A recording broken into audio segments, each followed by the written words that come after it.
Yarim stakan qaynoq suvga 3 bo'lak gvazdika, ya'ni qalampir monchoq solib, ustini bekitib qo'yamiz. Suvimiz 1 soat turdi va iliq holatga keldi. Buni ustiga biz 2-3 bo'lak men tayyorlab qo'ygan edim, tayyor limon o'rab qo'ygan edim, limon solamiz va bitta kichkina qoshiqda toza asal solamiz.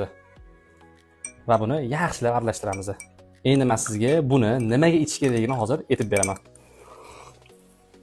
Baraka topkurlar, 21 kun shu rastvorni ertalab och qoringa, nahorga iste'mol qilinglar. Qiyin emas-ku. Bilasizlarmi, har qanaqa akne, ya'ni ugrilarni teg-tug bilan yo'q qiladi.